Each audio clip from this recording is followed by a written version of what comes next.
চাঁদ জয়, গুরুচাঁদ জয়, শান্তি সত্য ভমার জয়। আমি অতি অতি গরিব ঘরের সন্তান এবং মতুয়া ঘরের সন্তান। আজকে আমার চ্যানেলের নাম হলো মতুয়া ধর্মতত্ত্ব। তো আজকে আমি যে মতুয়া ধর্মতত্ত্ব বিষয়ে আলোচনা করব, সেই বিষয়টির নাম হলো নমশূদ্র আন্দোলন ও চণ্ডাল গালি মোচন। আমরা নমশূদ্র নাম পেয়েছি ঠিকই, কিন্তু চণ্ডাল আগে আমাদের নাম ছিল। সেই চণ্ডাল গালি মোচনের জন্য আমার প্রভু গুরুচাঁদ ঠাকুর বা হরিচাঁদ ঠাকুর কী কী করে গেছেন সেই বিষয়ে আজকে আমার আলোচনা তত্ত্ব।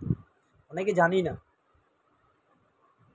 কিন্তু আজকে আমি সেই বিষয়ে আলোচনা তত্ত্ব করব। তো যাই হোক, যদি কোনো ভুল ত্রুটি হয় তাহলে অতম সন্তান মনে করে ক্ষমা করবেন। অতপর আর দিনে মিড আসি কয়, যাহা বলি করো তাই। কর্তা মহাশয়, দেশে দেশে দেশে দেশে আছে যত প্রধান ও প্রধান, সবারে ডাকিয়া তুমি করো আজ্ঞাদান। সবে যেন নিজ দেশে করে আন্দোলন, যাহাতে চণ্ডাল গালি হয় বিমোচন। মিডের বচনে প্রভু সুখী অতিশয়, দেশে দেশে জনে জনে সংবাদও পাঠায়। এইভাবে দেশে দেশে হলো আন্দোলন, কিভাবে কোথায় হলো করিব বর্ণন। আদি জেলা যশোহরে করে আন্দোলন। পিয়ারি চরণঢালি নামে একজন, নড়াইল আদালতে ছিল চাপসারি। কালী শঙ্কর শুকুল তার প্রতিবেশী, নমশূদ্র জাতিতত্ত্ব জানিবার তরে। জিজ্ঞাসা করিল ঢালি তাহার গোচরে, তিনি বলিলেন তাহা মোর জানা নাই। জিজ্ঞাসা করিতে পারো তারকের ঠাই, বহু শাস্ত্রবিদ বটে তারক সুজন, তার কাছে গেলে হতে পারে নিরূপণ। পিয়ারি চরণ এলো তারকের ঠাই, বলে এক কথা মোরে বলো হয়ে গোসাই। নমশূদ্র জাতিতত্ত্ব কোন শাস্ত্রে আছে, অবশ্য বলুন তাহা আমাদের কাছে।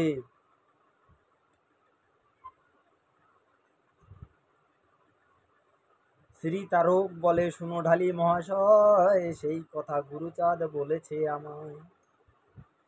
এখানে কত সুন্দর কথা লিখেছেন। শ্রী তারক বলে, শুনো ঢালি মহাশয়, সেই কথা গুরুচাঁদ বলেছে আমায়। শক্তি সংযম তন্ত্রে বিধানে বিধান, নমশূদ্র জাতিতত্ত্ব তাহাতে প্রমাণ। গোপীনাথ পুরবাসী দারিক মুক্তার, পিয়ারির কাছে জানি এই সমাচার। তন্ত্র বই আনিবারে বহু চেষ্টা হলো, কিন্তু সেই গ্রন্থ পরে কোথা না মিলিল। নিরাশা হইয়া পড়ে দারিক সুজন, প্রভু ঠাই ওরাকান্দি করে আগমন। প্রভু বলে, মহাশয় এক কার্য করো, আলোচনা সবে মিলে করো পরস্পর। নানা জেলা হতে সবে করো দরখাস্ত, যাহাতে চণ্ডাল গালি হয় বরখাস্ত। এ কার্যে সাহায্য পাব মিডের নিকটে, বলেছি সকল কথা তারে অকপটে। প্রভুর বচনে তবে দারিক ও মুক্তার, দেশে দেশে পাঠাইল এই সমাচার। আসামে মুক্তার ছিল নামে কুশিরাম, এই কার্যে চেষ্টা হেতু করে অবিরাম। খুলনার জিয়াল বাবু শ্রী রায়চরণ, পরেশ হালদার বলেছিল অন্যজন। ঢাকা ত্রিপুরাতে ছিল প্রধান যাহারা, সকলে মিলিয়া কার্য করিল তাহারা। যশোর ফরিদপুরের নমশূদ্রগণ, গ্রামে গ্রামে করে সবে এই আন্দোলন। বোমভাগ গ্রামে ঘর ঈশ্বর পণ্ডিত, বহু কার্যে স্বজাতির যিনি করে হিত। ভবানীপুরেতে ঘর রামনারায়ণ, আটের হাটেতে বাস শ্রী গুরুচরণ। সাধুহাটি বাসী হয় হরিনারায়ণ, খামার গ্রামে ঘর শ্রী উমাচরণ।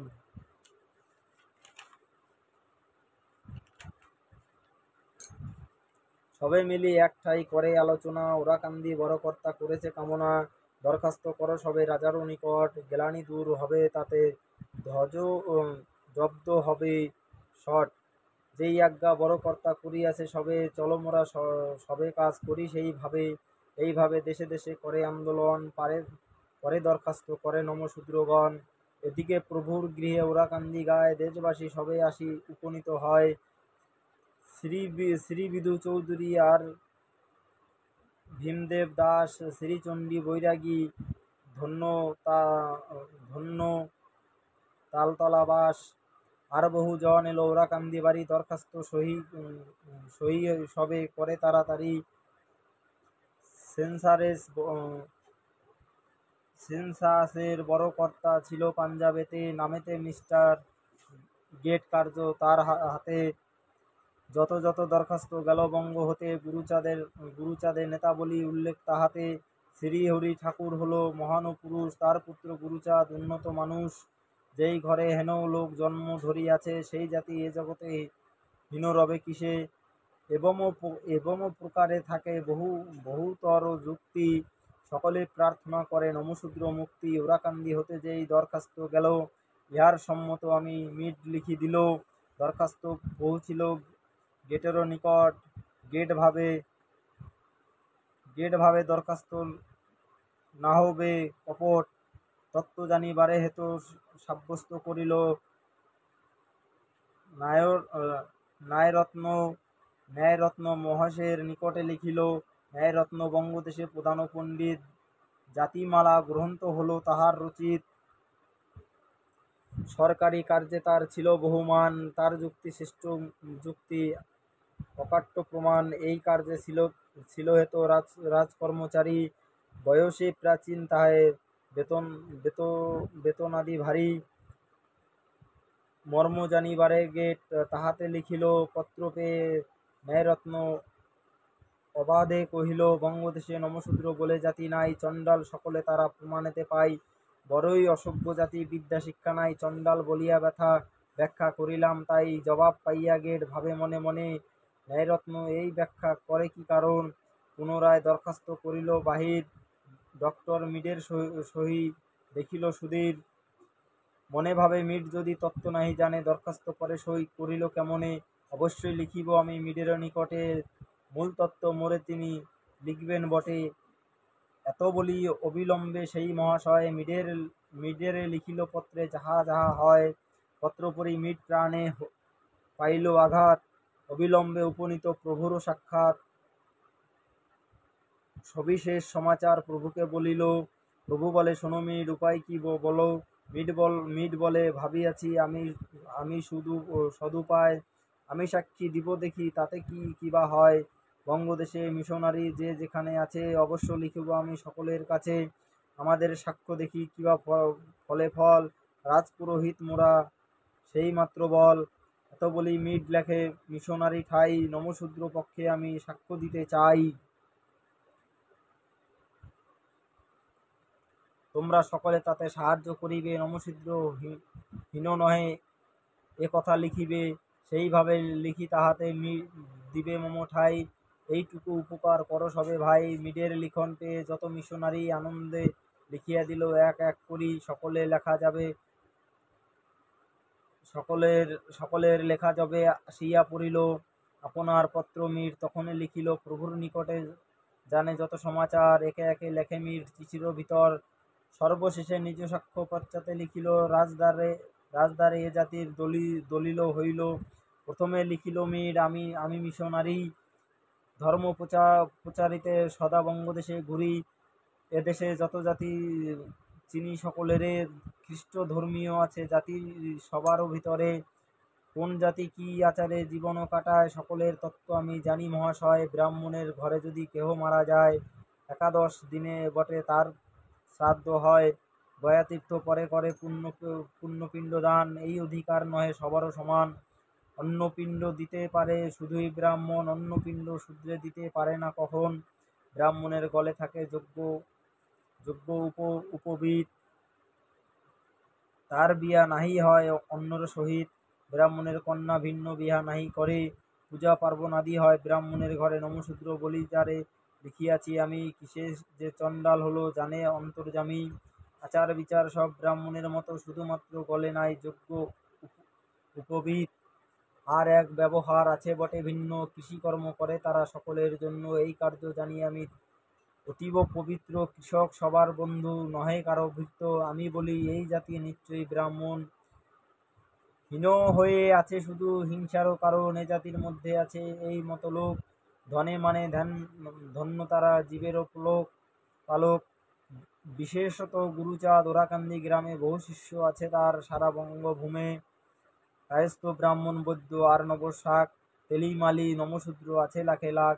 তার পিতা হরিচাঁদের বলে অবতার, এই দেশে এক ধর্ম করেছে প্রচার।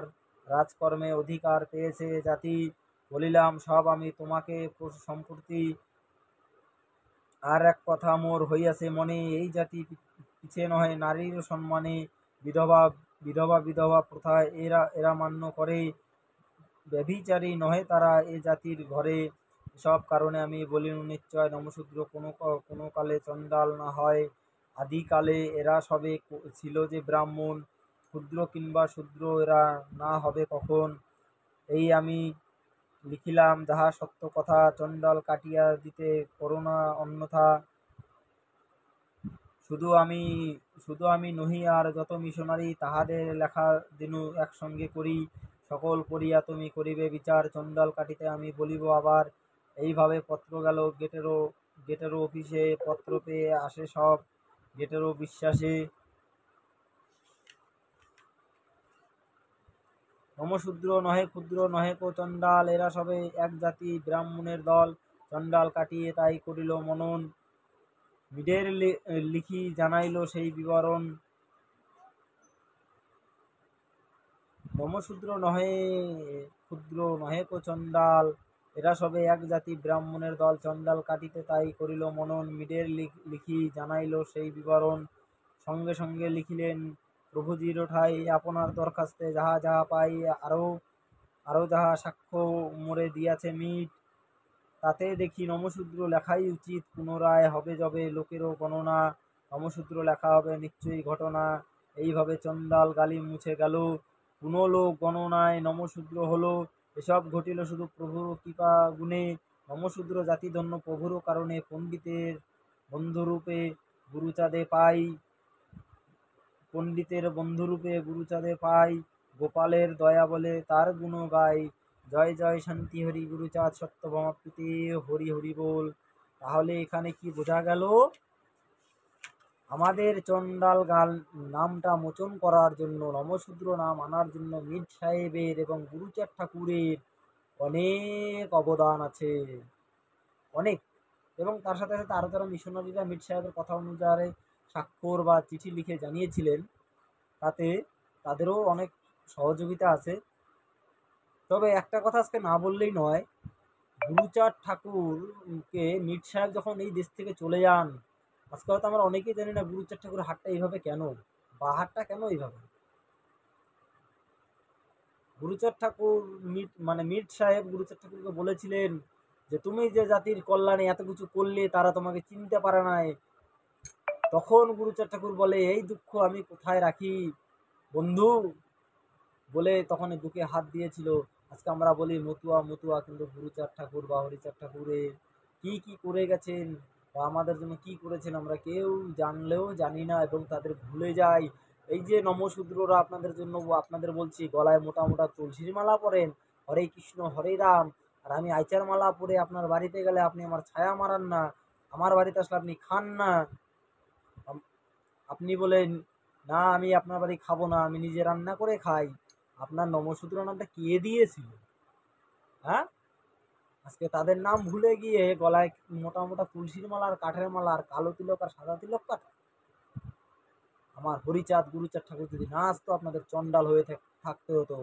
যাই হোক, যদি কোনো চলা বলার কথায় ভুল হয়ে থাকে তাহলে ক্ষমা করবেন। জয় হরিচাঁদ, জয় গুরুচাঁদ। আর আরেকটা কথা বলি, আমার চ্যানেলের নাম মতুয়া ধর্মতত্ত্ব বিষয় তত্ত্ব।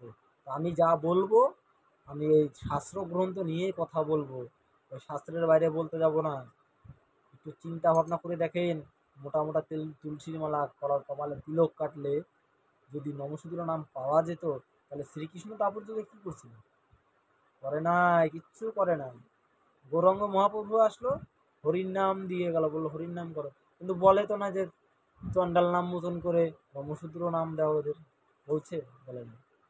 আমার বাবা হরিচাঁদ এবং গুরুচাঁদের অনেক অবদান আমাদের উপরে। দয়া করে বলছি, হাত করজোড় করে বলছি, এখনো মতুয়া হন, মতুয়া ধর্ম পালন করুন এবং সত্যতা জানুন, সত্যপ্রেম পবিত্রতা, এই তিনটি কথা মনে রাখবেন, তাহলেই মতুয়া ধর্ম পালন করা হবে। এবং মিথ্যার আচারে পড়বেন না। যদি কারো দেখতে হয় বা শুনতে হয়, আমার সঙ্গে যোগাযোগ করুন, আমি আপনাকে শাস্ত্র দিয়ে এবং বই দিয়ে আপনাকে বুঝাই দেবো। জয় হরিচাঁদ, জয় গুরুচাঁদ, জয় শান্তি সত্য ব্যানার জয়।